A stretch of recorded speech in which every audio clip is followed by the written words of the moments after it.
the nub of our current inquiry. Can I ask you, what is the UK's strategy for dealing with the US in light of recent developments?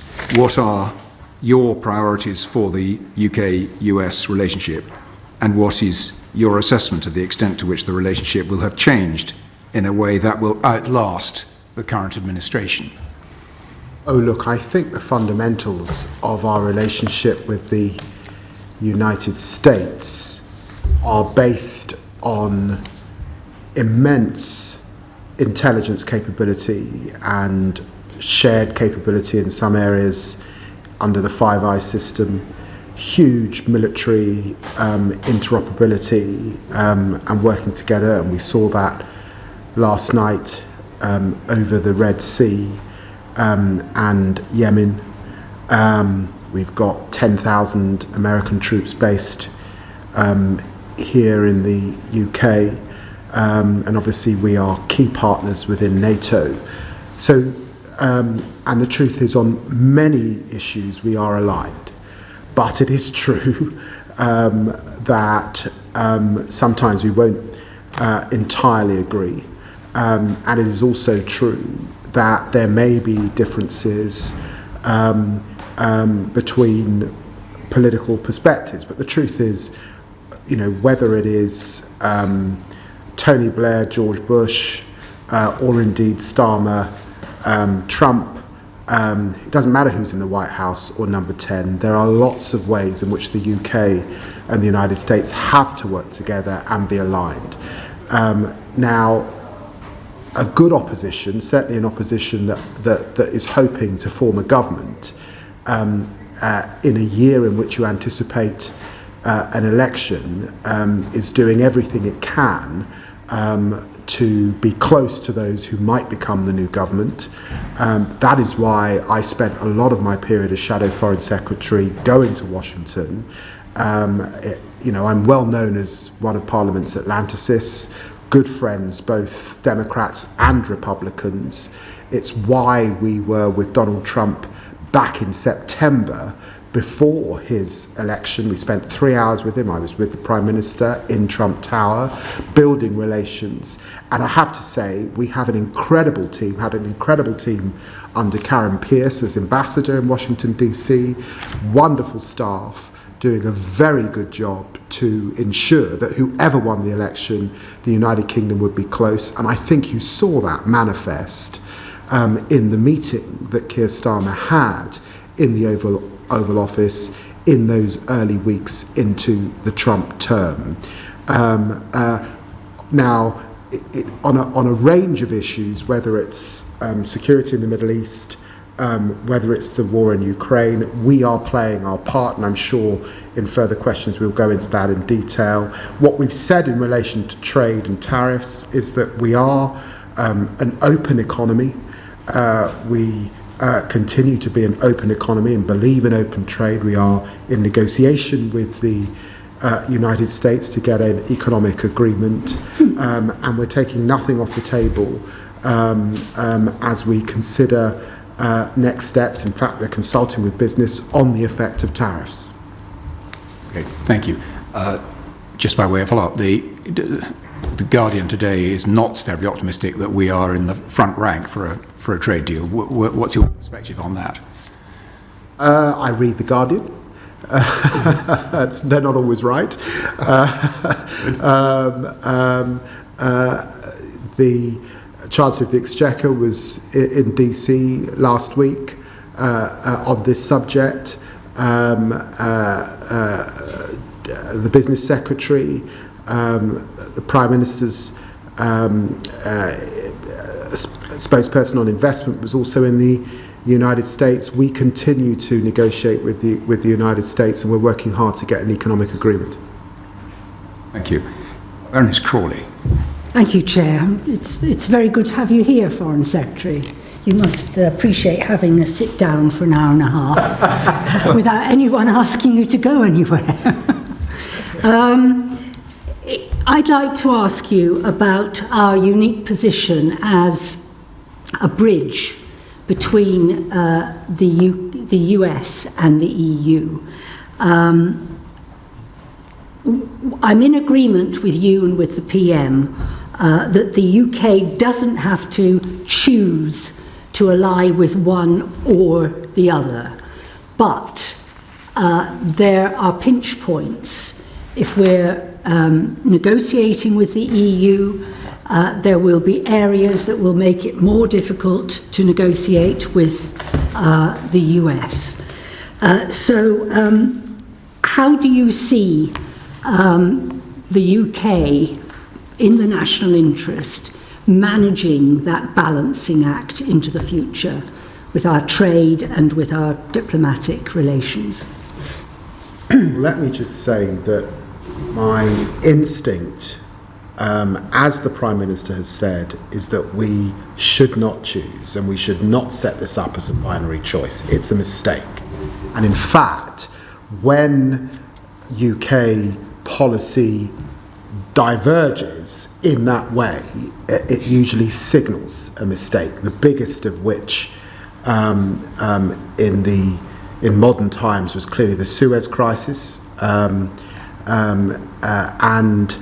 prior to that, you could argue, whilst the Attlee-Evin government were important in setting up NATO, and of course in beginning our nuclear deterrent programme, it was a mistake to step out of the coal and steel arrangements that Europe were founding, the beginning, if you like, of the European coming together, that we could have shaped had we been there in those early years. So I don't think that the binary choice is helpful. We have to navigate both. Now, clearly, economically, it is self-evident that our biggest trading partner is with Europe combined, and that's why I was absolutely clear. The number one thing that I set as an objective was our EU reset. Right from day one, I set about going to European capitals and engaging. We have a new relationship with Ireland. We've got a new defence agreement with Germany. We will reset Lancaster House with France, and it was very important for me to get to Poland. I'll be there again next week as well. But it's also the case, and obviously on Europe it will culminate in our summit on May the 9th with the European Union, and Ursula von der Leyen will be back again for that. It's also important that we recognise that we have a very important, large trading relationship with the United States, and outside of the European Union we have an opportunity to sign deals, to forge deals. I hope we're getting close to one with India as well, and that's all in the UK's national interest. Thank you very much. If I could just follow up with the areas where you see the most positive future, as it were, with trading with the United States. Would it be science and technology, AI? Would it be, obviously there's a security problem, a question over security generally with the United States at the moment, but do you see it more in the science and technology sphere? Well, if you look at the world's global leading universities, we in the United States dominate. If you look at AI, whilst the United States and China are leaders, we're just under that tier as third. So yes, on tech, there's much that we can do together. And of course, as we navigate our relationship with China particularly, there are security concerns that mean that we must combine our capacity with the United States for mutual benefit. We must win the race on AI, but also on quantum in the years ahead. And so that is the nub of much that we're discussing with the United States at this moment. Where we diverge, agricultural standards, health, I see less room for agreement with the United States. But frankly, if you're in the United States and spending time on the Hill, many congressmen and women have set themselves against trade deals of that scale, and they take years, frankly, to negotiate. So I think in tech, on science, there is much that we can do together. Thank you very much. Darren. Well, Secretary, thank you very much for taking the time to do this. Can I ask about Russia and Ukraine? What's your current assessment of the prospects for a ceasefire and even a peace deal? And the context here is that until last weekend, it felt as if President Trump was rather more critical of Ukrainian demands and requirements than he was of Putin's position. Has there been some sort of shift since that Zelensky-Trump meeting in Rome? Because since then, the president has been quite critical of Putin. So has something fundamental shifted, or are we as we were? Well, I think that there's no doubt about it. Our Prime Minister, alongside Emmanuel Macron, has done a lot of heavy lifting in the coalition of the willing. I think we saw that in the NATO meeting of foreign ministers, in which Marco Rubio recommitted the United States to NATO, which was very important. We see that in the nations coming together and committing to stepping up in terms of Ukraine's security, but also importantly in terms of Europe's security, and statements from Ursula von der Leyen in terms of rearm, their SAFE program, how they're now going to procure and how they're going to raise their military industrial capacity, hopefully working alongside the United Kingdom, is an indication of that. All of that has happened in a sense because Donald Trump was pretty clear that he wanted to get a deal.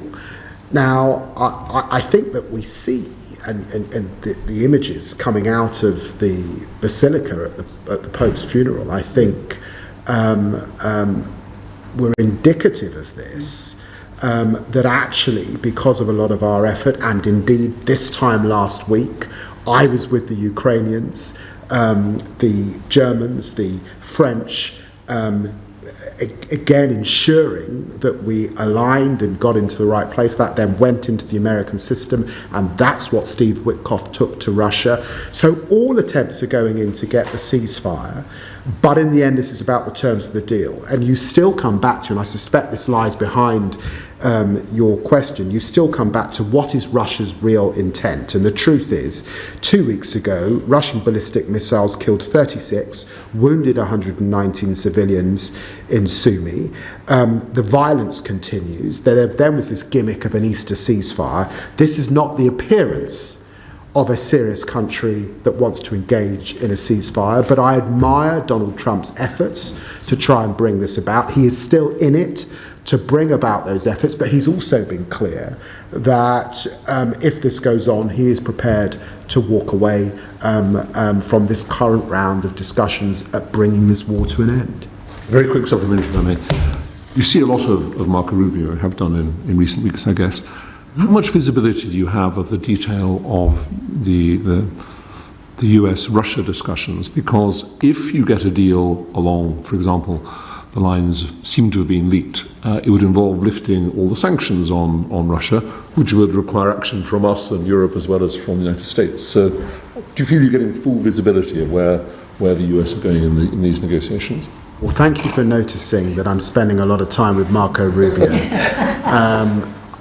They've been in office, I think, it's about 13 weeks, just over, and I look back over the records, and I've either seen or spoken to Marco Rubio 13 times. So it's pretty much week to week. We're either in each other's company or speaking to each other. And this week, I think I've spoken to him twice. So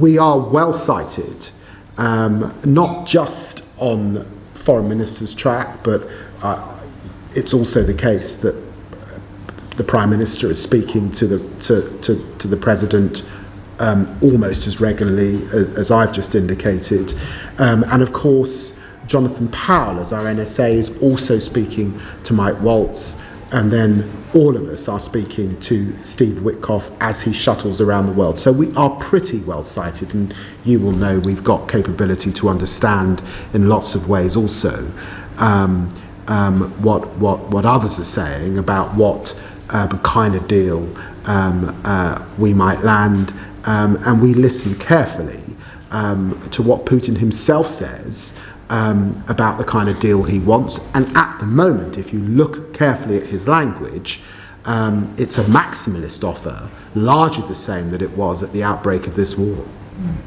Thank you. Lord Horton. Foreign Secretary, thank you also for giving your time up this afternoon. Nick Horton, I'm the ex-Chief of Defence Staff on the committee. And can I ask therefore a defence-related question? And it's about the interplay between foreign policy priorities and the decisions on military capabilities and defence funding levels which emerged from the ongoing SDR. The Strategic Defence Review, nearly a year ago now since it kicked off, really started out as an exercise in reassessing defence capability choices in the context of a more dangerous Russia and the need both to support Ukraine and re-establish credible deterrence in Europe, all within a defined financial envelope. In the meantime, however, the global security situation has become much more febrile, and specifically the guarantees of US security to Europe have now become much less certain, even though in a potentially only a partial way, not a comprehensive way. How, therefore, within government are foreign policy priorities now going to play into the Defence Review's capability choices? Because there's some very hard decisions there to be made. Well, look, I think the important thing to recognise, even before you get to the Strategic Defence Review, is frankly just what a dire state we were in. Our armed services hollowed back to the smallest number since the Napoleonic War. A former Prime Minister and Foreign Secretary sort of saying in hubris that the era of tank battles in Europe was over. A chronic housing problem in our armed forces, and a strategic plan that was absent effectively. Now what we've done is rapidly increase money in the armed services. In the autumn budget, 2.9 billion, in the spring statement, 2.2 billion. That's over 5 billion just in the 10 months that we've been in office, and make that pledge to get to 2.5 by 2027 and to 3% in the next cycle. We've also signed a historic Trinity House agreement with Germany, which I think is important given their Zeitenwende and their complete turnaround, 180 degrees posture in relation to European defence. Now, your question interrogates the posture, if you like, of our closest ally, the United States. Strategically, it's been self-evident, I would say, for at least since the Obama administration, the posture towards the Indo-Pacific. And that, in the end, drives much of the United States calculus, and I think that that is a reasonable calculus that Europeans have to take seriously. When Donald Trump came into office, just 4 nations in Europe were meeting the 2% spend on defence in terms of their NATO obligations. Today it's 24. Now the truth is, presidents since Roosevelt have been saying you've got to spend more on defence, Europe. That is now beginning to happen. The penny has landed. So as we head to the Strategic Defence Review, the Defence Secretary, the Prime Minister and I have been clear that it is NATO first. We take our global obligations seriously, of course. We have got to be equipped in the right way for the 21st century. We do that alongside particularly our European and NATO allies, and there's got to be complementarity across those family of allies. But this is an era where we have to spend more. We have to procure better against this backdrop.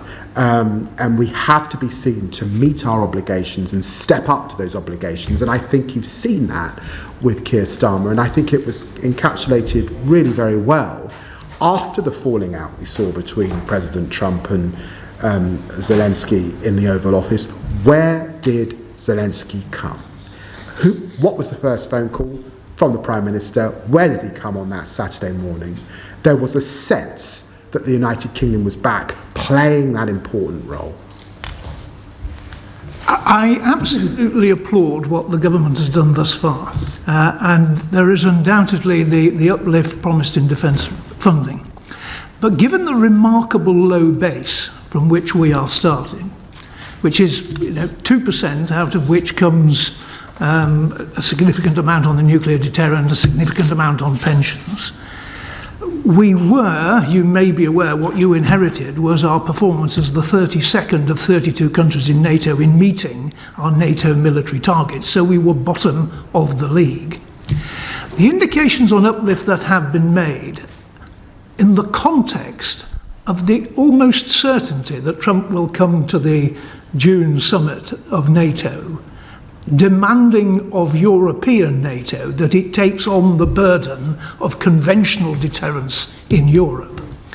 I get the feeling we're spectating a slow-moving car crash between a government that thinks it's doing enough and doing all the right things, but a significant delta between what Trump will lay, not just on us, but on the whole of Europe. And do you think that the government is ready for that, or do you think that it is comfortable with what it's achieved and what it's promised so far? I understand the inference of the question and why you ask it in the manner in which you do. But given the engagement I've just set out with Marco Rubio, given the Defence Secretary's engagement with Pete Hegseth, given the Prime Minister's engagement with Donald Trump, we'd have to be blind and deaf to what is clearly the US posture, particularly in relation to the Indo-Pacific. So, and my sense is that the penny has landed, the penny has dropped in Europe. Now, again, at the heart of what you're saying, I think are three potential ideas. One is burden shifting, and the United States shifting the load. The other is a recalibration of burden sharing across the NATO family, and the other is burden dumping. I think that you sound as if you think that the United States is washing its hands and handing it over.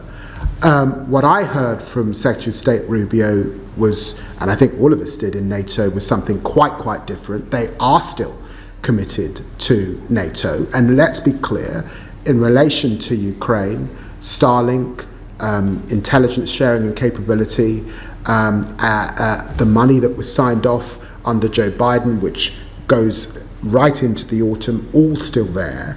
But they are making demands on sharing and shifting. And I think they're reasonable demands that actually other US presidents have all had.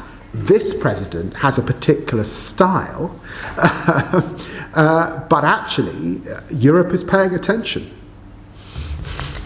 Lord Alderdice. Thank you very much, Lord Chairman.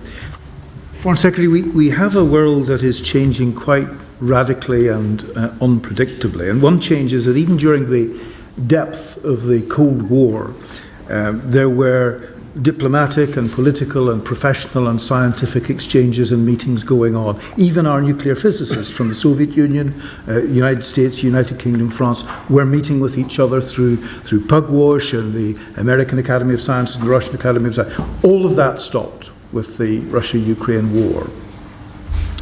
In a context where the US administration is now engaging directly with the Russian leadership, what channels of communication and dialogue are there, if any, between the British government and the Russian leadership? Are there any things that you can tell us about that, other than that we have an ambassador in the Security Council who obviously engages from time to time with his Russian opposite number? We have you'll be pleased to know we've also got an ambassador in Russia who's able to engage with the Russian system. And there are channels on which there is engagement. There's not been, since Liz Truss made her visit, unsuccessful visit to Moscow, engagement at my level, that is true, and against a backdrop of our support to Ukraine, I've not deemed that necessary. But what I would say is, what I have sought to do since I've come into the department is distinguish between Ukraine policy and a broader Russia policy. And therefore there's a lot of work going on in the department in relation to Russia per se. I do believe, I've got to be clear, that my assessment is that Russia does pose a systemic threat to much of our national interest and much of Europe's national interests. But if you're in the business of diplomacy, you've got to be in the business of engagement on a range of issues, but one's got to be clear where those are best placed, and at the moment it's not at my level. Apart from your own level, you've said that Russia is a clear and present danger. That was the case during the Cold War as well. But at that time there were meetings of scientists and academics and professional organisations, which there have not been for quite some time now. Is this a time when those kinds of things can begin to be explored? Or if it's not, what might be the indications that there was a time to do that kind of thing? Well, it was a Cold War. And unfortunately, Vladimir Putin has set himself on a path that is demonstrably a hot war in Europe, with people dying in their thousands on a weekly basis as we speak. He set himself on a path where our own people have lost their lives following the Salisbury poisoning on our own soil. And where there are attempts, hybrid war, sabotage to our system on a pretty regular basis. This doesn't feel very cold, it feels pretty hot. And it's against that background that one makes an assessment. But what I do want to say very, very clearly is the Russian people, the contribution of Russia over centuries is immense, and one can have huge respect for Russian art, Russian literature, Russian music, what the Russian people have produced in so many ways, and indeed for the people of Russia. And it's always important to distinguish between Putin and the regime currently running Russia, and of course the Russian people themselves. And if your question goes to that, then I'm with you, and that's why you're absolutely right. We must distinguish a Russia policy and wider posture, and that is constantly under review in the department, from, of course, Ukraine policy, notwithstanding our closeness and proximity to the Ukrainian fight. Thank you very much. Ernest Baxter. I'm going to turn to the Middle East. Given that Israel has fully blocked the entry of humanitarian aid into Gaza now for over 50 days and continued to target the civilian infrastructure, can you tell the committee what steps the UK government is taking to prevent further humanitarian suffering being inflicted on the civilian population in Gaza? Well, let me be crystal clear. The blockade that Israel is undertaking now of necessary aid into Gaza is horrendous. The suffering is dire. The need is huge. The loss of life is extreme. And we have been absolutely clear, and just last week, as an E3 alongside France and Germany, we were very clear in our statement condemning the blockade that exists at this time and the need that we see in Gaza. And I've been very clear, and I was clear just a few weeks ago in person to the Israeli Foreign Minister about their obligations, and to Minister Ron Dermer, their Minister for Strategic Affairs. I was in Qatar and Oman at the weekend, and of course had extensive discussions with them about the current situation. Of course, the Qataris have played an immense role getting us to a place where we got that first ceasefire. We want to get back to a ceasefire, and so there's a lot of diplomacy to get us back to that ceasefire, and of course to deal with the issue of how do you deal with Hamas. So I would imagine all of this committee accept there are legitimate concerns for the Israelis in terms of their security going forward. Now, it's my belief that will not be solved militarily. In fact, if it would be solved militarily, you might have seen that happen in the since October the 7th. It's now gone on for some time, and it hasn't happened. We saw when those hostages come out, those men with masks and Kalashnikovs, Hamas was still there. So how do you deal with Hamas? Well, what I was talking to the Qataris about, what we talked to the Israelis about, is this takes an exit for the Hamas leadership that's still in place, probably to a third country. This takes a proper demilitarized position for Hamas in the system, similar to what we undertook in Northern Ireland. The arms have got to be laid down, and it takes a zero-tolerance approach to the governance of Hamas. That's why I signed a memorandum of understanding just yesterday with Prime Minister Mustafa of the Palestinian Authority. The Palestinian Authority in their reform, because we believe, if you believe in two states, there has to be a place for the Palestinian Authority. They need reform, but we continue to support them. Thank you. I've just seen the letter you wrote yesterday to the chairman of this committee, and I think many people will welcome your outrage and feel the same level of indignation about what's happening. But I want to just quote one line back to you, if I may. In it you say, "The Israeli decision to block aid supplies and power in this way is intolerable and risks breaching international humanitarian law. Humanitarian aid should never be used as a political tool." Why risks? It is breaking humanitarian law, surely. And I think many people who read this letter and hear what you're saying would agree with it all, but they'd want to know a bit more about what action you're taking. And action has to be more than criticising the Israeli government. We've been doing that for a long time. It doesn't lead to any changes. I have taken action. The first day I was in office, I instigated a review on our arms sales to Israel.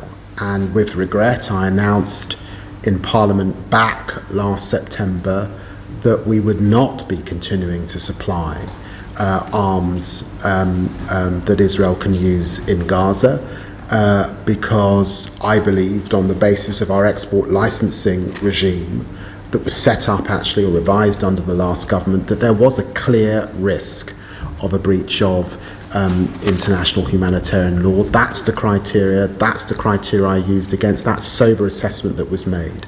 At that time, the last government, and the last time I saw that Lord Cameron was before this committee, the committee pressed him on restoring funding to UNRWA.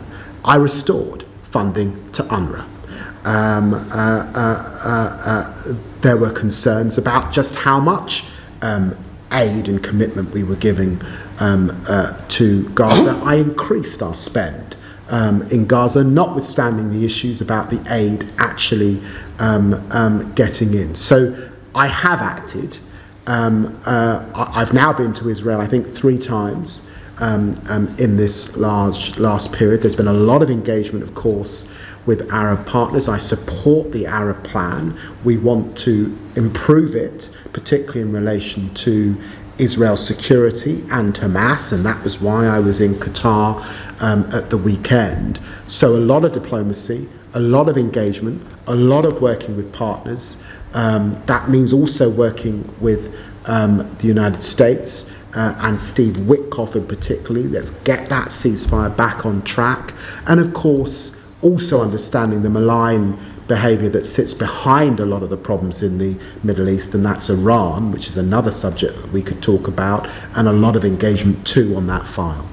Thank you. One just very quick further question, if I may. On the subject of breaking international humanitarian law, what position is the government currently taking on the judgments of the international courts on this matter? Well, it is a judgment for international courts, but we have been crystal clear in our own commitment to international humanitarian law and our own commitment to the architecture that was set up, much of it in the wake of the Second World War, in which so many men and women across Europe and our own country sacrificed and gave so much.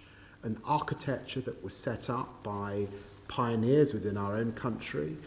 This used to be a cross-party position. People like Winston Churchill did a hell of a lot to give us our current human rights architecture across Europe. So we continue to support that. We continue to support organisations like the ICC and the ICJ, although I recognise that that is now politically contested by some. Okay, God. Welcome, Foreign Secretary. I just want to put it to you that occupants of your high office for, my guess is at least 30 years, of whichever party, have used pretty much the same mantra in respect of Israel, Palestine and a two-state solution. In fact, the wording, I haven't quite got it off by heart, but is in your most recent letter. The solution is grounded in a two-state solution that will guarantee security and stability for Israel alongside a sovereign and stable Palestinian state. I can't think of a foreign secretary that wouldn't have said that. But it sounds increasingly to me like motherhood and apple pie in terms of it being desirable and wonderful were it achieved, but there seems to be very little prospect of it being achieved, not least because Netanyahu has now spelt out beyond any doubt for anyone who was in any doubt that he hasn't the slightest intention of agreeing to a two-state solution. So I really want to put it to you. Does this foreign policy objective, consistent over so long, any longer have any possibility of realistically being a solution? Well, let's step back first of all and let me be frank about the kind of person I am. I've been in public life now 25 years, and I suppose it's possible to get to this level in public life and find yourself in cynical indisposition, but I retain the optimism that I arrived in Parliament with. It's an optimism that said when some said, I'm sorry, apartheid is here to stay, and others said no, it changed. Some said the Cold War is here to stay. Those fought against it. I remember when the Berlin Wall came down. So there will always be moments when we look back in history when the impossible did not seem possible. But the whole point of diplomatic endeavour is to persevere, and you are failing every day until you succeed. And the best modern example of that here in the United Kingdom is the, I remember those bombs exploding that killed so many lives because of the problems and the troubles in Northern Ireland, and in the end, with cross-party consensus and a lot of hard work, we got there. So we can get there too on a two-state solution. And what are the ingredients and how do we get there on a two-state solution? Well, again, let's give the current President of the United States some credit for the Abraham Accords, and let's continue to press hard to get to Saudi-Israel normalization. And on any analysis, it's hard to see how you achieve that prize of normalization without two states. Let's focus on what we can do to give Israel the assurance that it needs in relation to Hamas. Let us continue to bear down on Iran's nuclear ambitions, which would be devastating for the Middle East, and let's continue to support those within the occupied territories who still believe in, obviously, a home of their own. And I've always said the Palestinian cause is a just cause, but want to live alongside Israel. That means you must continue to support the Palestinian Authority. And as I say, I signed a memorandum of understanding with Prime Minister Mustafa this week. All of that gives me hope. If you don't believe in two states, then you either believe in one state, in which you have to then, the Israelis would have to explain how Palestinians are able to live with equal rights, and I think that that's problematic at the moment, given the occupation, or you believe in no state. Well, I'm afraid it's unacceptable for any group of people to have lived without no state for longer than I have been alive. So for all of those reasons, the only option is two states, and we will continue to work with partners at the moment, particularly with France, as we head towards their conference in New York on two states, alongside the Saudi Arabians, to work with those two partners to ensure that we keep alive two states. Surely a prerequisite for a two-state solution is to acknowledge that two states have got to be recognised, and that brings me really to that quite specific question, that it is within the Labour Party's manifesto to recognise the state of Palestine. It is something that the United Kingdom could do. It's something which 160-odd states across the world have already done, and it's something which Western European states, including Spain and Ireland and Norway, have already done.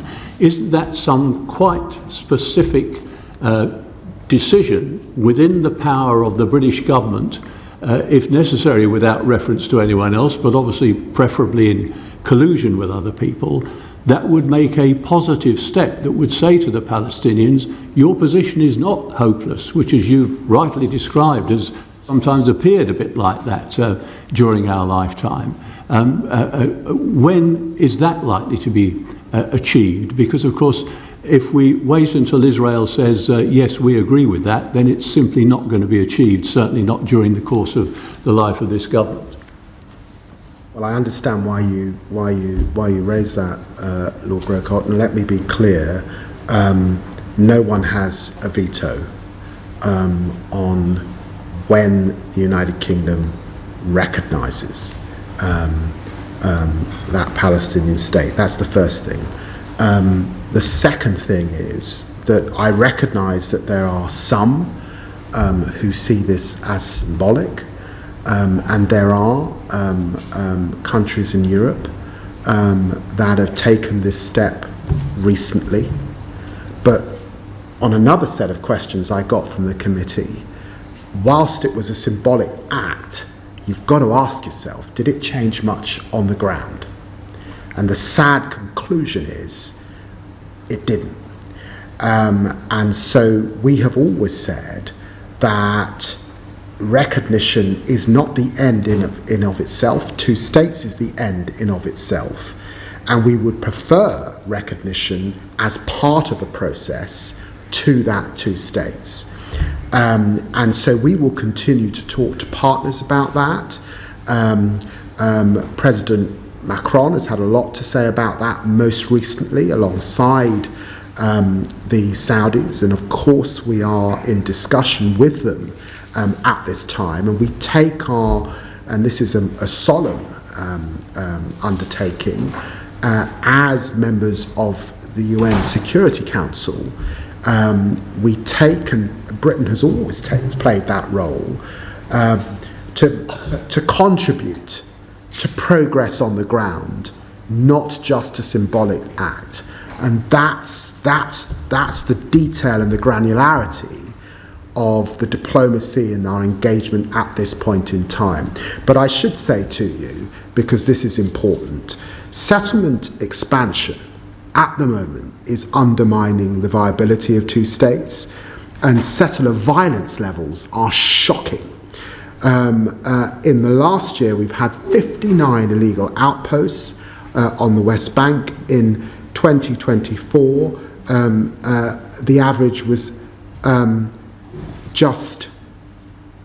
there were 59 established in 2024. The average was 7 over the last 25 years. So that is all undermining the prospects of two states, and it's why I announced sanctions on some of that settler behaviour a few months ago. Thank you. Which takes us to Lord Sames's question. Thank you, Jim. Foreign Secretary, I must congratulate you on retaining your optimism after all that time in Parliament. Mine gradually diminished after my first Parliament, I have to tell you. Well, you were always very nice to me when you were in House.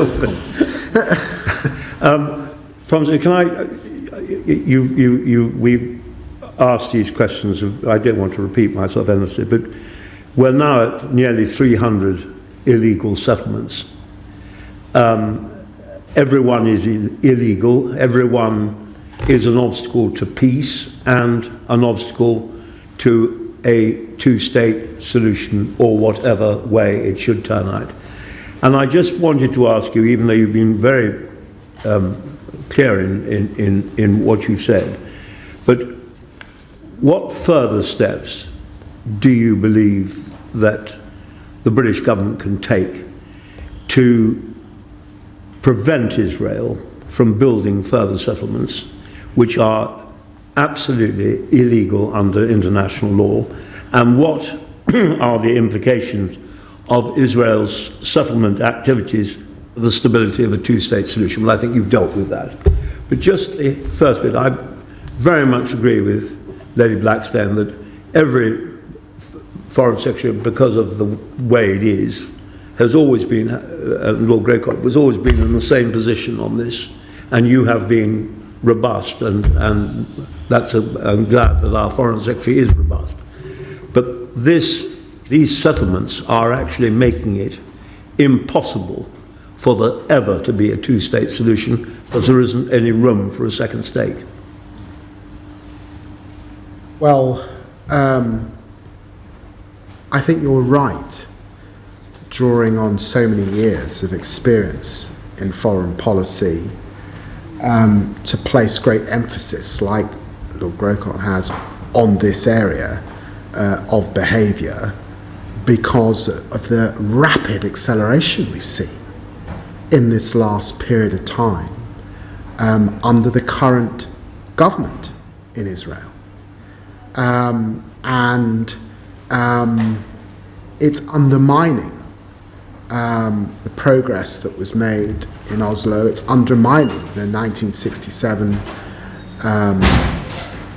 arrangements, and it's running a coast and horses over that just cause. And I emphasise this every time I engage with my counterpart in Israel. It was a subject of discussion at the G7 in Canada a few months ago. Of course, it's always a subject of discussion with the Quint of Arab states, and it will be central to our discussion in New York alongside France and Saudi Arabia, no doubt about it. and it's why I announced some sanctions, and of course that is kept under close review, as you would expect, because we have a solemn obligation which begun with Balfour, and we are very, very serious about that obligation, and we must live up to it. But I indicated before that I'm an optimist. There have been moments of tension and fear, no doubt about it. October the 7th was a grim and horrific moment. And let us remember that there are hostages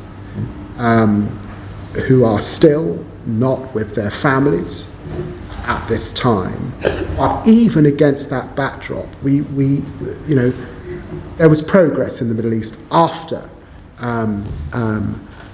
terrible wars in the past.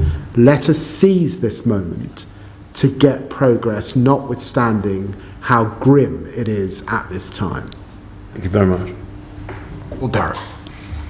Foreign Secretary, we could just move the focus to the east a bit from the Middle East. What's your assessment of the escalating tension between India and Pakistan in the wake of last week's appalling and deadly attacks on tourists in Kashmir? And the context here, as you know better than I do, is reports, rumours that the Indians are under pressure to contemplate some sort of military response to those attacks. Well, let me be clear that the terrorist attack in Indian-administered Kashmir, the Pahalgam area, was horrific. And as you would expect, the UK condemns that terrorism and extremist behaviour. And when I spoke to Foreign Minister Jaishankar a few days ago, and he outlined what had happened to these tourists, stripped, shot in the head. It's been devastating, of course, to the public in India particularly. So we send them our deepest condolences. It was also important, of course, to speak to Pakistan's Deputy Prime Minister and Foreign Minister Dar. And I recognise that this is a very sensitive situation, and there are real risks, very real risks to regional and wider stability at this time. And we should remember there have been, I think, 3 wars between India and Pakistan since the independence of those countries. We're keeping our travel advice under constant review. We've already issued factual updates about the closure of the Wagai border. British nationals should be aware at this time of the geopolitical tensions, and I'm deeply concerned about the impact of any escalation would have in the region and those living and working or travelling there. We estimate at the moment that there are over 1 million British nationals, 1 million British nationals and dependents across India and Pakistan.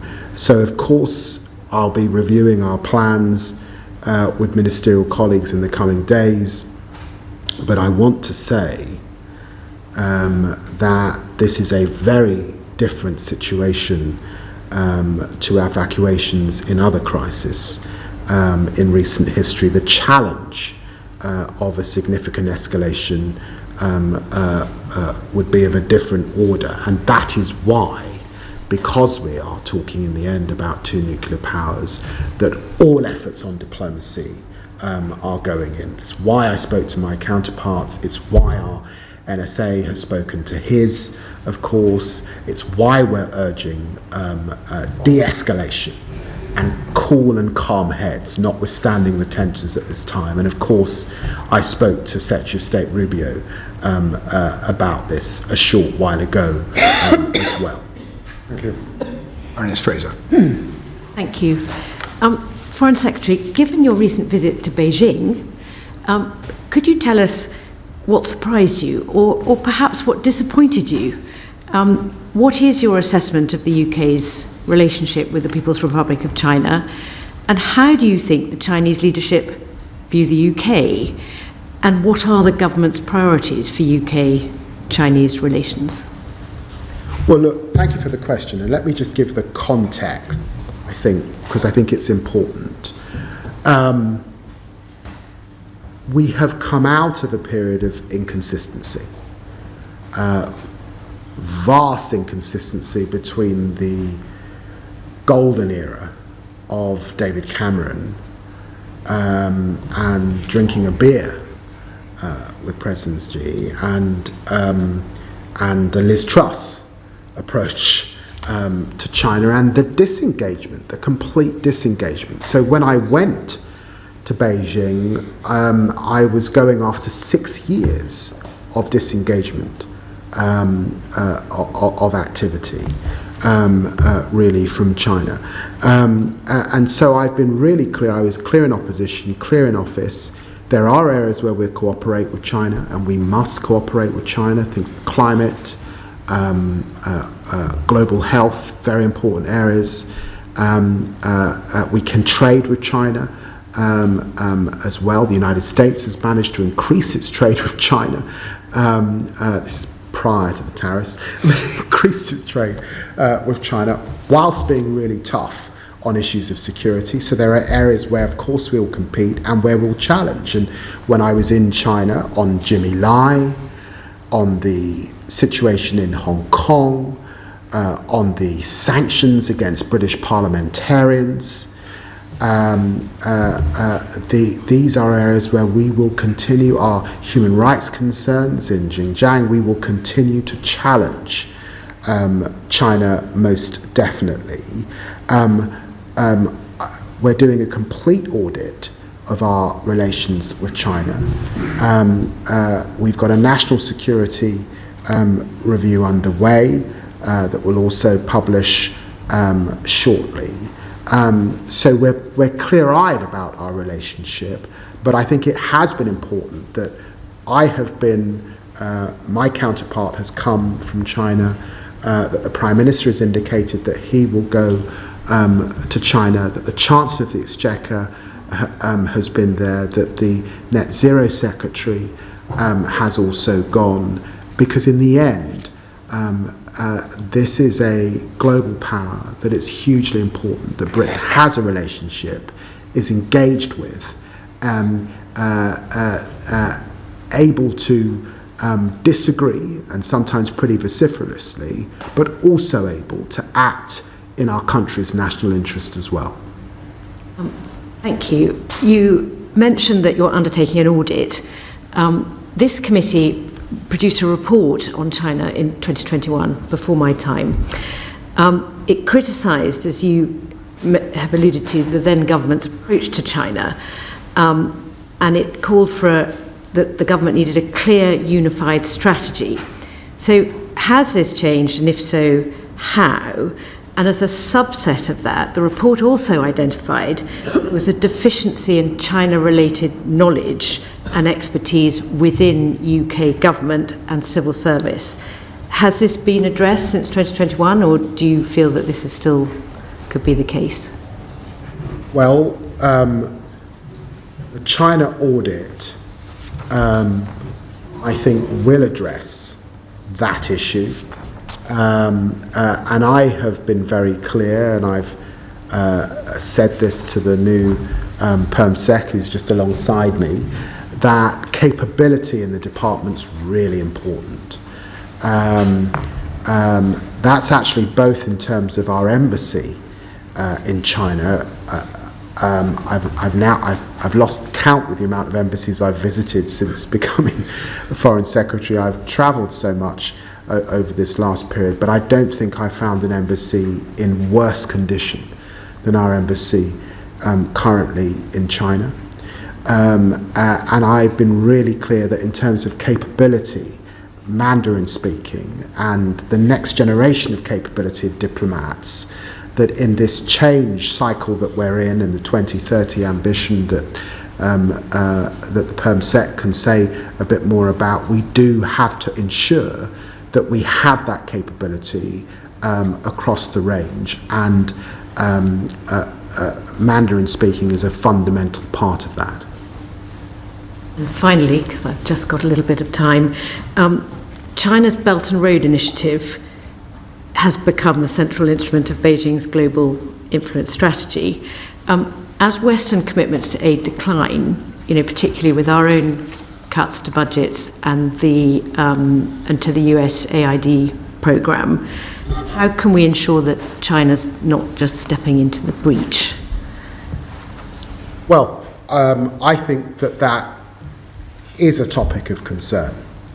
And it's why I have been clear that here in the United Kingdom, we have not made an ideological decision to abandon our development commitments.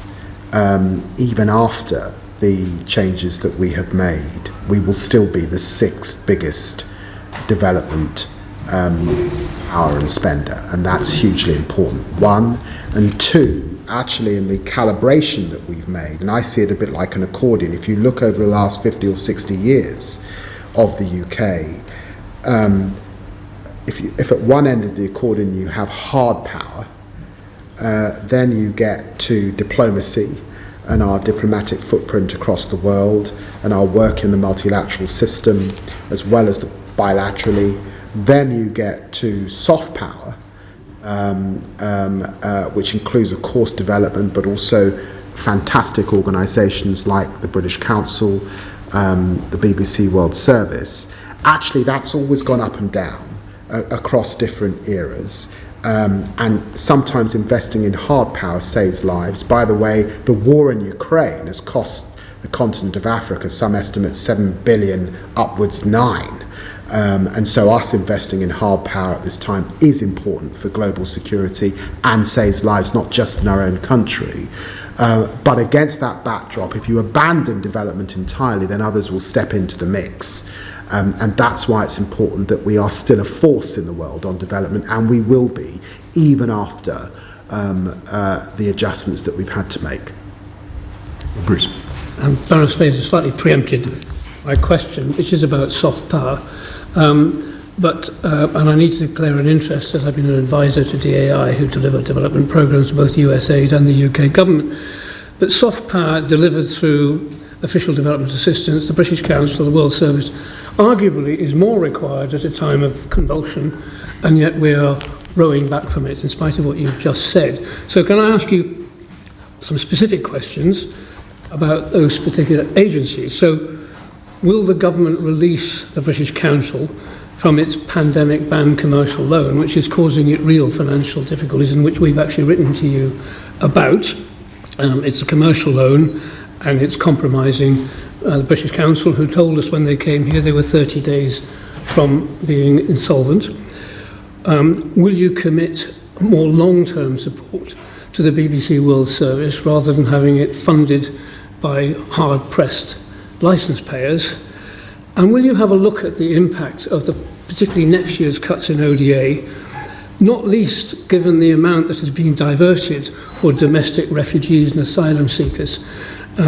We are cutting aid, Foreign Secretary, more than France, more than Germany.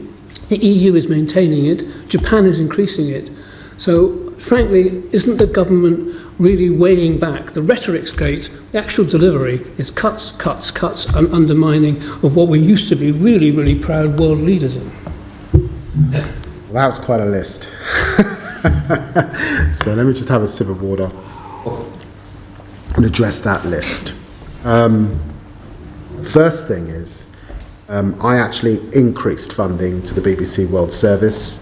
In the one-year settlement, I got them an uplift. I think it was £32 million. They've been able to increase. I think they've just brought in BBC Burma. Really important. And I do recognise that when you've got Russia Today and others investing in soft power, the BBC World Service plays a very important role. The second thing I did for the British Council was they were given a loan by the last government on commercial terms, and I agreed an 18-month extension so that they could come up with a business plan, get back to paying down that loan, and we could get them into better health. I've seen incredible work from the British Council in India, in Nigeria. Whilst I've been in this role, I've been a huge fan of the British Council over many, many years. My wife's an artist who has done work with the British Council in the past, so I'm well aware of the contribution that they make. And so that is why I got them the extension. Now, as I said, in terms of the decisions that we've had to make in terms of ODA spend, we will still be the 6th most important development player in the world, and we have not made an ideological decision to abandon aid entirely. That has not been our approach. It is true that when you look across Europe, whether it's the Netherlands, whether it's Germany, France, that we are seeing a reduction in spend. But it is also true that there has been a need for a deeper and more meaningful conversation about Western development for many, many years. I make a distinction between humanitarian aid, but we now see the UN agencies with their UN 80 program having to reform as a result of decisions made by USAID. All of us have been in developing countries. All of us have seen the jeeps. All of us have seen the different UN logos, and some of us have wondered why it took 19 different UN agencies in some countries, sometimes duplicating effort. I'm really pleased the UN is doing that work now. China's Belt and Road is a fact. The commitment of the Gulf now to development is a fact. The commitment of India, of Brazil, of Turkey to development is a fact. So the truth is that the architecture that was set up 60 years ago has needed review for some time.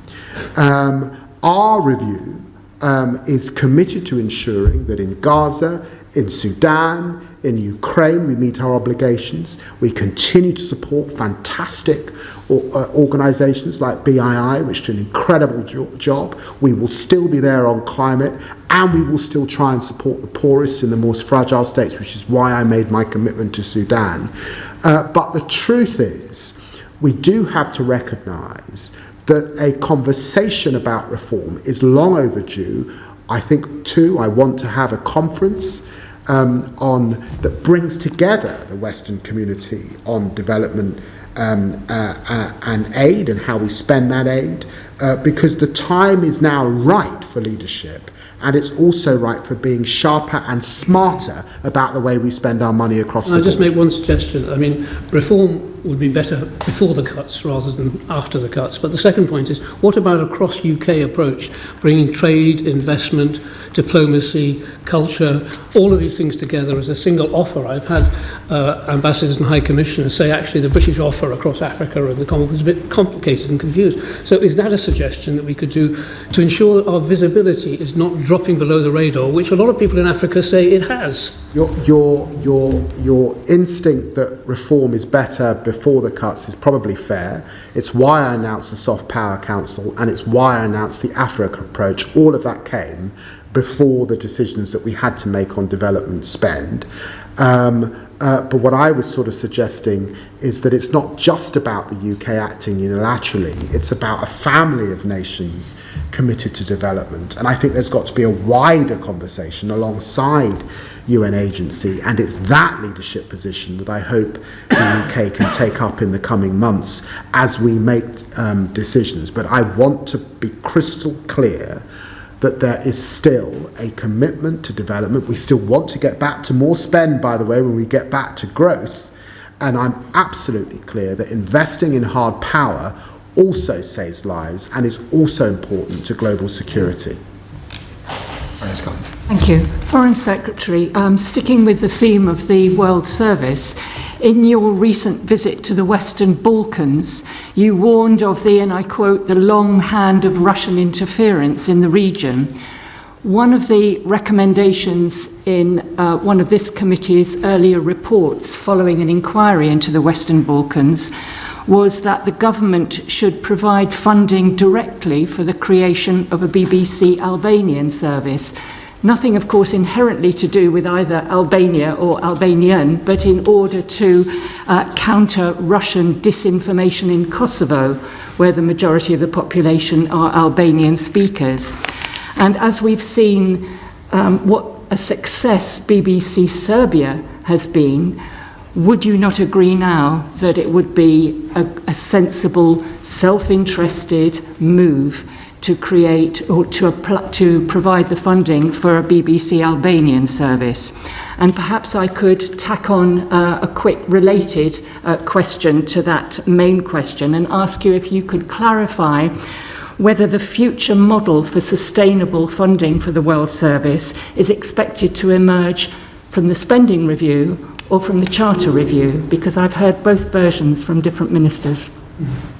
Well, on the first question, thank you for raising the Western Balkans. Thank you for raising Kosovo and this committee's work in the past. I went to Kosovo when I was Shadow Foreign Minister, and I was hugely proud to go.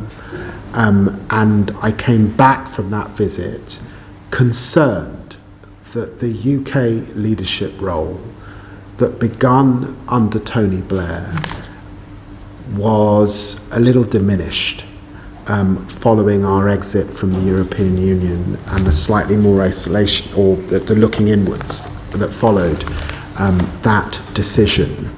It's why this year the Prime Minister and I will be hosting the Berlin process, and I'm really pleased that that we will be leading on that once more. It's why also I was very proud to appoint, one of the most senior diplomats in our system, Dame Karen Pierce, to be envoy, and she's back in the region, already creating waves as is needed. And I'm hugely concerned at the moment about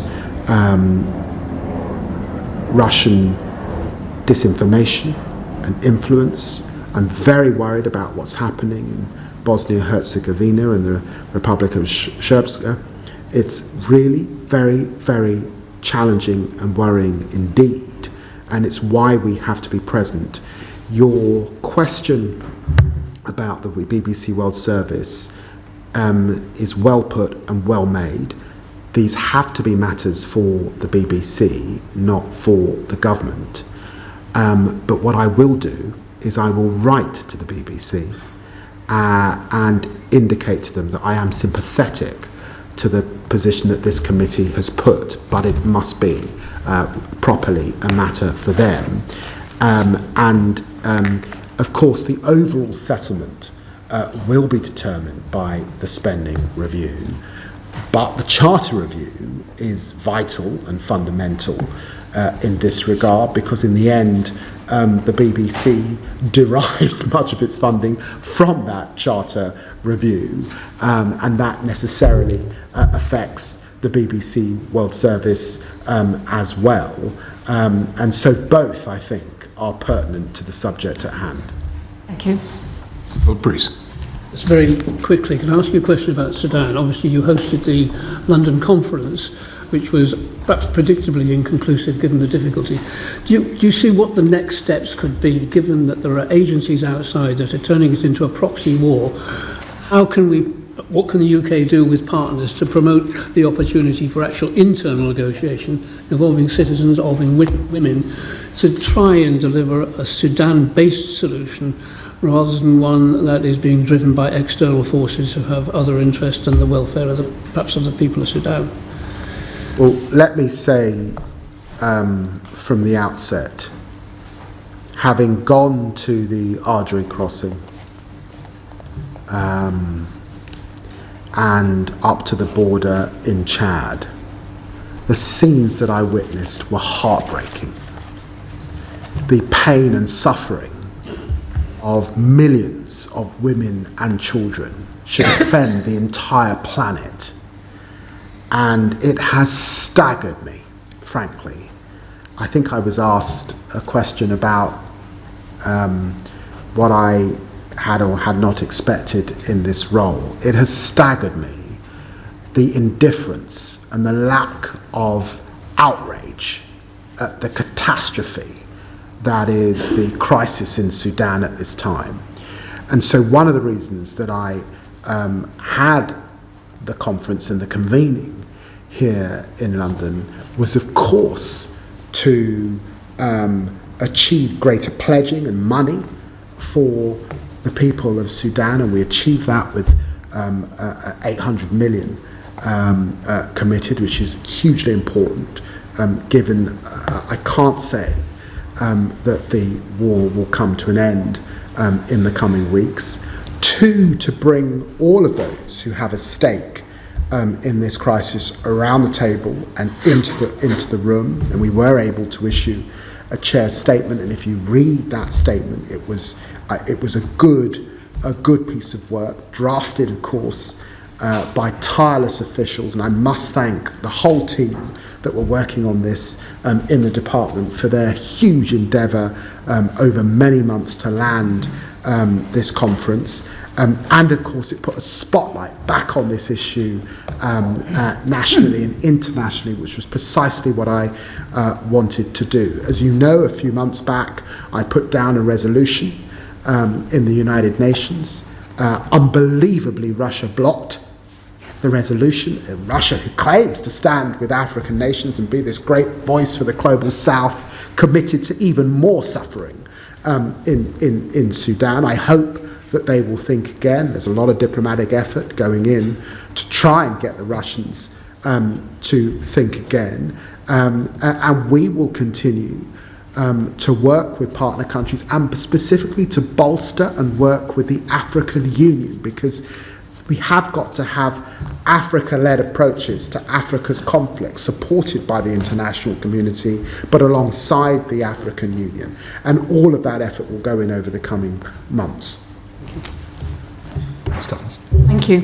My question is about Colombia. So I'm taking you to a different part of the world now, which generally gets much less attention than it deserves, despite the excellent work of the UK as penholder for the peace accord at the Security Council.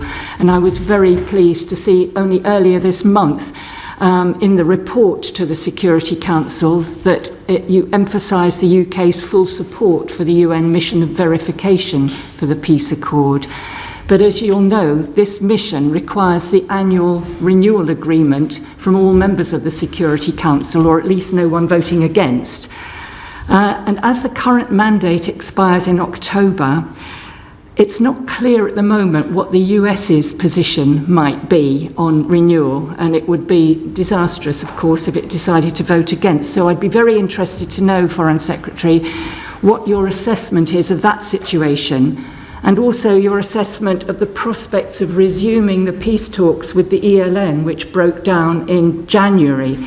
Can the UK use its vantage point as penholder to encourage and help achieve the resumption of these peace talks, which are obviously absolutely vital for any progress of President Petro's Total Peace Initiative? Well, we certainly welcome the Colombian government's commitment to its implementation and the 2016 peace agreement. I met with the Colombian foreign minister in my office a few months ago. I saw him again, I think it was at the G20, or it might have been in New York. I hope to get to Colombia soon. I haven't discussed this issue with Secretary of State Rubio, but now that you've raised it, I will, given I speak to him on a pretty regular basis. And we have discussed, he takes a great interest, of course, in South America, Latin America and the Caribbean. We've discussed obviously the very concerning situation in Haiti, and the situation in Venezuela. But we haven't discussed Colombia, so I'm very happy to raise that with him. Thank you very much. Ms. Crawley. Thank you, Chair. Given the uncertain times we live in, I mean, I'm assuming that we'll be still talking about President Trump and not Pope Trump in a few weeks' time. But we do live in extremely uncertain times.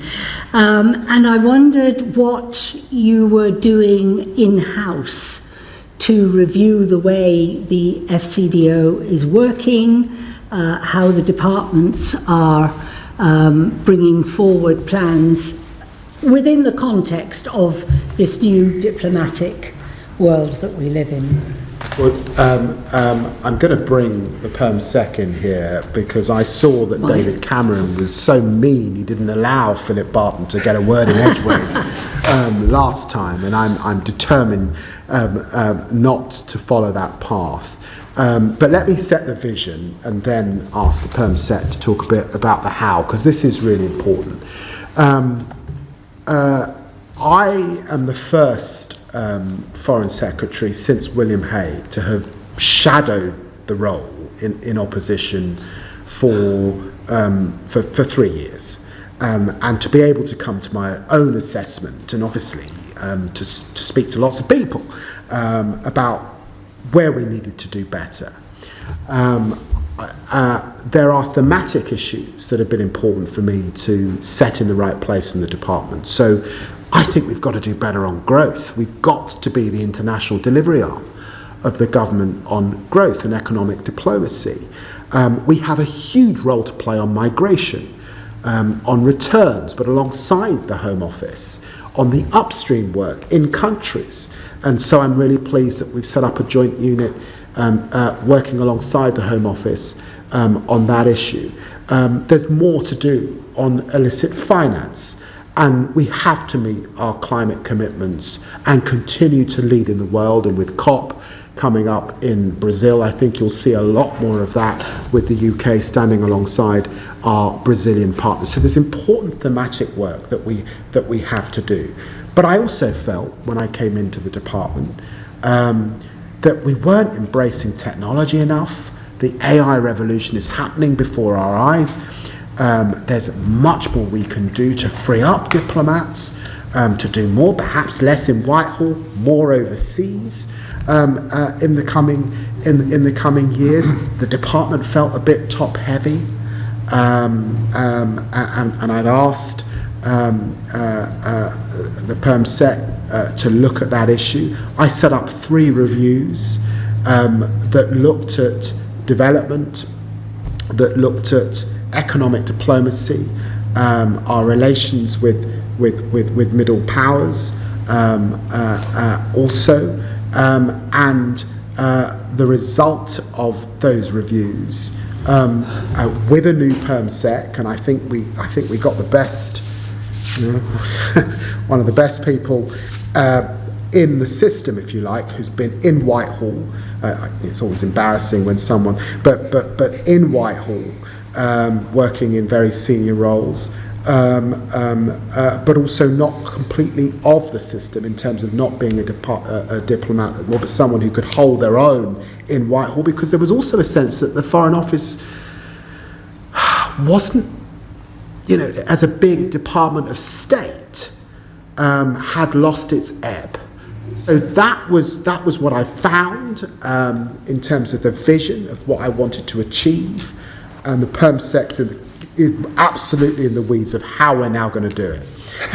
Thank you, Foreign Secretary. Given the time, I'll be brief, Chair, but thank you for the opportunity. And I should say, before I say anything about the department, it's an absolute pleasure to be in it. And as you've been hearing for a while now as a committee, the work of the department is extraordinary. And so it's a real privilege to come and try and lead my civil service colleagues who are doing extraordinary things in very tough places often.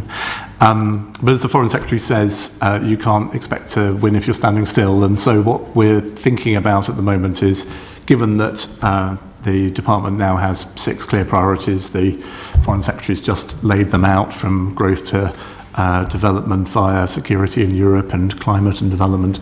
We've got to work out how we change the department so that by 2030, in what is likely, we're in the middle of a spending review, but what is likely to be a tough spending environment, we're able to look our colleagues in the eye and say we think the jobs that result from this process will be better, the effect that we can produce for the government and its objectives will be better at the end of that process than now. So the 5 things we're focused on, I'll be brief, but are first of all how we prioritise as a department, and I think that's come up in questioning already in this session, how we make sure that we are strategic enough to be able to focus on the things that really make a difference and really project the government's impact and influence in the world.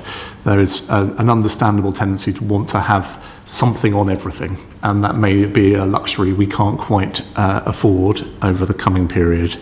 We need to think very carefully about how we chase delivery through the system. So making sure that when we set out our position, when we agree our plans with the Foreign Secretary and with senior colleagues, we're following through. And then we're adjusting. If we're not achieving the things that ministers are asking of us, make sure we know that, and we're able then to tweak the plan to get to a better result. There's a big agenda here about openness. The Foreign Office is extremely good, I think, at picking up on what's going on in the world. It's its core business in many ways.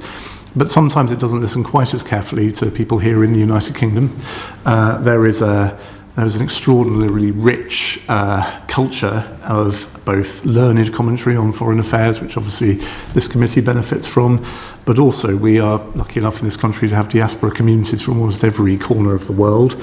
And we both want the Foreign Office to take advantage of that ecosystem to make sure that we're employing every single asset the UK has openly to challenge our own policy making and make sure it's the very best it can be. Fourthly, we've touched on workforce. As I say, the material we have in the department is absolutely first rate, I'm delighted to find. But sometimes we hold it back.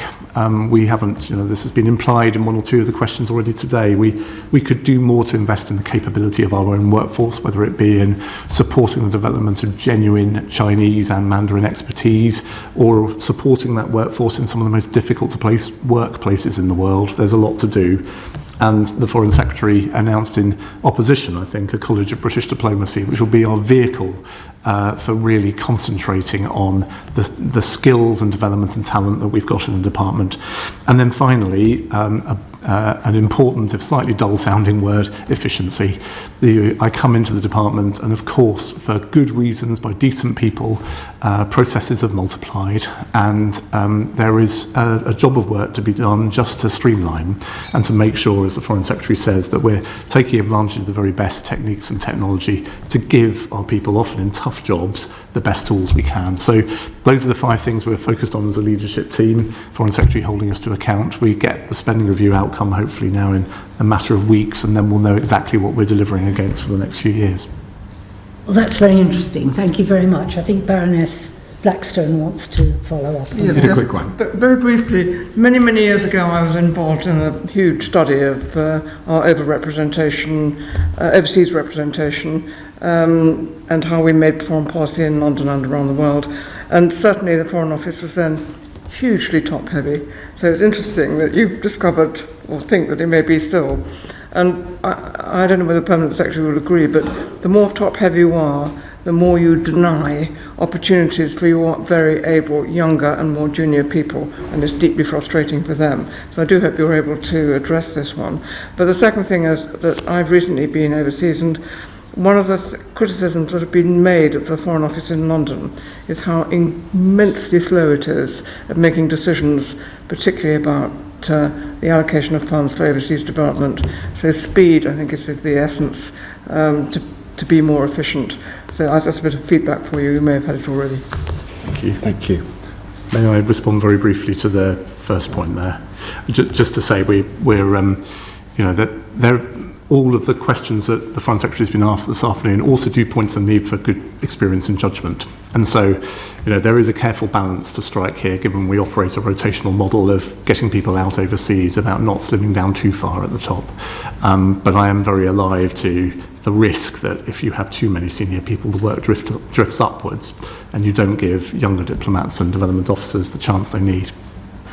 Foreign Secretary, Number 10 announced earlier this month that the UK is finalising a deal with Mauritius on Chagos. Can you provide the committee with timelines for signature and when Parliament may have sight of the text of the treaty? And will it require primary legislation and or the CRAG procedure? Well, I want to be absolutely clear that it absolutely will get the full scrutiny that you would expect it to get when those discussions come to a fruition. I can't give a timeline because these are detailed discussions, and at the heart of this, despite some of the noise that we've seen off, is national security. Is UK national security, is securing a base for the next century, and a base on Diego Garcia that keeps much of the global community safe at a time when there are immense challenges globally and specifically in the Indo-Pacific. And that is a base that has served us so well. It's in so many ways, and actually was active in relation to the Red Sea just over this last period. So I absolutely undertake that when we get there, I would expect proper parliamentary scrutiny and debate and discussion as you would expect. Thank you. We've got time for Baroness. Absolutely. One more. Final question. Not in relation to Chagos, but going back to something that both of you have mentioned in different answers, which is the importance of Mandarin expertise. You've both mentioned that. I just want to be sure that you're aware that currently the Department for Education is considering whether it should renew funding for the extraordinarily successful Mandarin Excellence Programme, whose funding expires in August this year. And you clearly understand the importance of producing a pipeline of British nationals who are Mandarin speakers for diplomacy, for security and for business.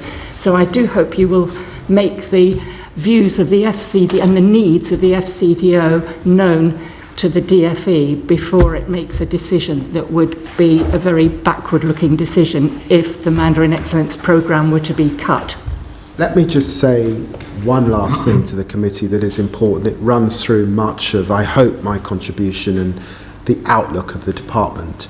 I set it out in opposition, and I think it's stood the test of time. And that is that the posture of the UK has got to be one of progressive realism. We have to meet the world as it is, not as we would wish it to be. With the huge challenges we've got with global war, the huge pressures we've got with competing superpowers, and that means we've got to be fit for purpose for today, not fit for purpose for yesterday or decades ago. And that's what makes Mandarin hugely important to invest in at this time. And I can't emphasise that enough, and of course I emphasise it to my colleagues. And it's why, following my visit to China, I was keen to catalyse Whitehall engaging with China. And because we had been absent for so many years, actually this is not just ministerially, I think there was quite a lot of nervousness amongst officials. How do we engage with China? And so the capability bit, sometimes it involves speaking the language, but also being empowered to engage is fundamentally important. But of course you do it very clear-eyed about the challenges as well. Thank you. Foreign Secretary, thank you for giving up an hour and a half of your very busy time. Thank you. I look forward to coming back. Thank you. Hold you to that.